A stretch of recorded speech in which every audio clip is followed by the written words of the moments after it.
दोस्तों आज हम बात करते हैं सैमसंग गैलेक्सी A55 के बारे में। तो रिसेंटली लॉन्च से पहले ये स्मार्टफोन जो है वो सैमसंग के पोर्टुगल और यूरोपियन वेबसाइट के सपोर्ट पेज के ऊपर स्पॉट किया गया है। तो यहाँ पे क्लियरली आप देख सकते हो A55 128GB और 256GB। और बात हम करें इंडिया लॉन्च की तो ये फोन बहुत जल्दी यानी कि अगले महीने मार्च के एंडिंग तक इंडिया में भी लॉन्च हो जाएगा। और इंडिया के अंदर भी आपको यही दो वेरिएंट देखने मिलेंगे, 8 128 और 8 256। अब बात करते हैं कि इस बार के A55 के अंदर आपको क्या कुछ खास देखने मिलेगा और चिपसेट आपको कौन सा देखने मिलेगा, एक्सिनोस या फिर स्नैपड्रैगन। तो इस बार आपको सैमसंग A55 में स्नैपड्रैगन देखने नहीं मिलेगा। हाँ नहीं मिलेगा भाई साहब, क्योंकि सैमसंग देना ही नहीं चाहता है। इस बार आपको अगेन एक्सिनोस 1480 देखने मिलेगा, जो कि प्रीवियस फोन में दिया गया था इनके A54 में 1380 था, उसका एक नेक्स्ट वर्जन है 1480। और इस बार आपको इसके अंदर जो जीपीयू देखने मिलता है वो है AMD का Xclipse 530 वाला। तो डेफिनेटली ये चिपसेट आपको बेटर पावर निकाल के देगा 1380 के मुकाबले में।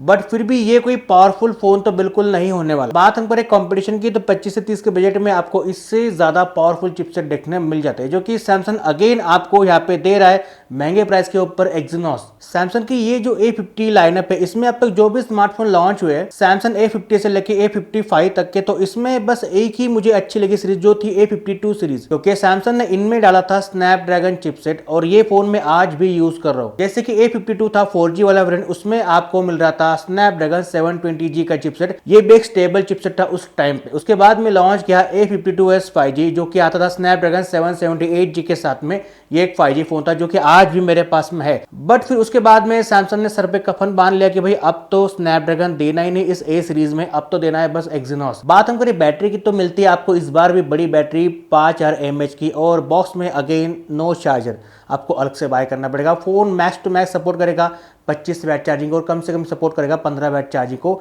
ये भी बहुत स्लो हो चुका है अभी। मुझे लगता है कि A सीरीज में कम से कम 45 वैट का सपोर्ट तो मिलना ही चाहिए। वैसे भी बॉक्स में चार्जर देते नहीं है तो इनका क्या जानने वाला है। अगर सपोर्ट दे देते हैं 45 वैट का तो हम खुद से चार्जर बाय कर लेंगे और फिर चार्ज कर लेंगे, क्या दिक्कत क्या है यार। लेकिन ये अगेन वही घिसा बेटा 25 वैट तक के सपोर्ट देते हैं, जो कि बहुत स्लो चार्ज होता है, 1.5-2 घंटे लग जाते हैं चार्ज करने में। कम से कम 45 वैट का सपोर्ट A सीरीज में देना ही चाहिए। डिस्प्ले की बात अगर की जाए तो मिलेगा इस बार 6.5 इंच का एक सुपर एमोलेड का पैनल विद 120 हर्ट्ज के साथ में। और यहाँ पे आपको अगेन मिलेगा पिछले बार की तरह ही अडेप्टिव का ऑप्शन, यानी कि ये 60 से 120 के बीच में अपने आप स्विच होता है, जिससे आपकी बैटरी कुछ हद तक सेव हो जाती है। डिस्प्ले आपको अगेन वैसे मिलेगा, फ्लैट डिस्प्ले रहेगा और पंच होल के साथ में मिलेगा। और यहाँ पे भी आपको HDR10+ का सपोर्ट रहेगा, तो यहाँ पे आप HDR वीडियोस इजीली वॉच कर पाओगे। बात हम करें बायोमेट्रिक सेंसर की तो आपको यहाँ पे इन डिस्प्ले मिलेगा, क्योंकि ये A सीरीज के स्मार्टफोन तो आपको यहाँ पे साइड माउंटेड नहीं मिलता, आपको यहाँ पे सभी इनकी सीरीज में मिलता है इन डिस्प्ले सेंसर ही। और साथ में आपको स्टीरियो स्पीकर मिलेंगे विद डॉल्बी एटमॉस के साथ में, और यहाँ पे IP67 की रेटिंग रहेगी, यानी कि phone water and dust resistance रहने वाला है। बात करें बिल्ड क्वालिटी, लुक और डिजाइन के बारे में तो भाई देखो पिछली बार जो A54 आया था उसमें आपको बहुत से चेंजेस देखने में मिले थे, लेकिन वो फोन थोड़ा हेवी कर दिया गया था।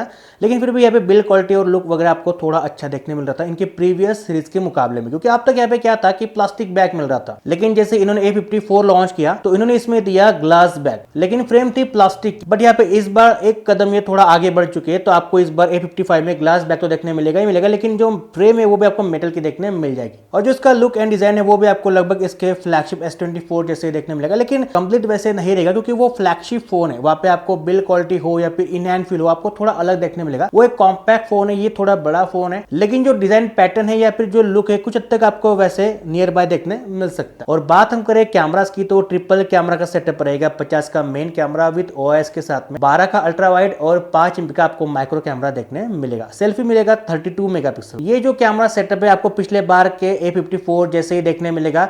इस बार कुछ यहाँ पे चेंज हुआ तो हुआ, नहीं तो बस आपको ऐसे देखने मिल सकता। बात हम करें इसके UI की और इसके OS की तो ये फोन आएगा Android 14 out of the box with One UI 6.1 के साथ में।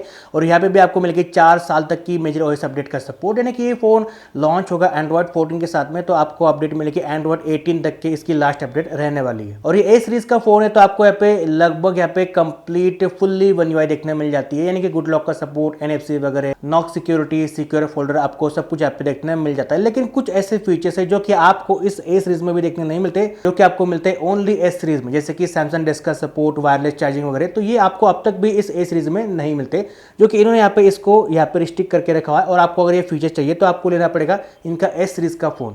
तो कुल मिला के कुछ ऐसे आपको स्पेक्स वगैरह देखने मिलने वाले, यहाँ पे थोड़ा बहुत ऊपर नीचे हो सकता है। बात हमारे प्राइसिंग की, तो यहाँ पे अगेन ये वही प्राइस के ऊपर लॉन्च करते हैं, 35 से लेकर 40 के आसपास आपको इसकी प्राइस देखने मिलने वाली है, यानी कि थोड़ी और प्राइस फोन लॉन्च होते हैं। अब इस फोन को लेकर के मेरा ओपिनियन क्या रहता है, देखो भाई कि ये जो फोन है अभी के टाइम पे बिल्कुल भी वर्थ इट मुझे नहीं लगते। एक टाइम था जबकि ये फोन थोड़े कम कीमत में आया करते थे और थोड़े वैल्यू फॉर मनी फिर वर्थ इट रहते थे, लेकिन अब इनकी प्राइस 35 से लेकर 40 के आसपास जा चुकी है। और आपको इतने पैसे पे करने के बाद में मिलता क्या है, तो एक्सिनोस का चिपसेट, जो कि एक्सिनोस का एक ठीक ठाक मिड रेंज चिपसेट होता है, जो कि एकदम पावरफुल चिपसेट भी नहीं होता इनका। और अगर हम देखें इसी प्राइस पॉइंट के ऊपर या फिर इससे कम में आपको इन्हीं के बहुत अच्छे अच्छे स्मार्टफोन देखने मिल जाते हैं, जो थोड़े ओल्ड तो है लेकिन इससे ज्यादा बेटर है। जैसे कि यहाँ पे S21 FE 888 वाला वेरिएंट, जो कि कुछ 6-7-8 महीने पुराना है, जो कि आपको 30,000 से अंदर मिल जाता है, जो कि इससे ज्यादा बेटर डील रहेगी आपके लिए। बस वहां पे उसकी दिक्कत क्या है कि उसकी बैटरी इतनी लंबी नहीं चल पाती। और आप अगर जाते हो 35 से 40 के बजट में, तो आपको यहाँ पे देखने मिलता है कि इनका S23 FE स्मार्टफोन, जो कि इससे बहुत बहुत ज्यादा बेटर आपको देखने मिलेगा इन टर्म्स ऑफ कैमरा, इसका UI, उसके फीचर्स वगैरह, उसके हैप्टिक्स, उसके परफॉर्मेंस वगैरह। वहाँ पे चिपसेट जो है वो बहुत ज़्यादा पावरफुल है कंपेयर टू 1480 के मुकाबले में। तो फिर आप ही दिमाग लगाओ कि 35 से 40 हज़ार रुपये पे करके आपको क्या मिल रहा है, कोई मतलब ही नहीं बनता। या तो आप कम बजट में, जिनका बजट कम है, आप यहाँ पे S21 FE 888 बाय कर सकते हैं, या फिर जिनका बजट थोड़ा एक्स्ट्रा जा रहा है 35 से 40 के आसपास, तो आप इससे ज़्यादा बेटर वाला S23 FE बाय कर सकते हो, जो कि आपको डेफिनेटली मिल जाता है 40 से लेकर 42 के आसपास। यहाँ पे ऑफर चलते रहती है और ये फोन आपको अगेन आगे और सस्ते में मिल सकता है। तो मेरे हिसाब से ये जो आने वाला A55 है वो अभी के टाइम पे इतना ज़्यादा वर्थ इट या फिर वैल्यू फॉर मनी नहीं रहता।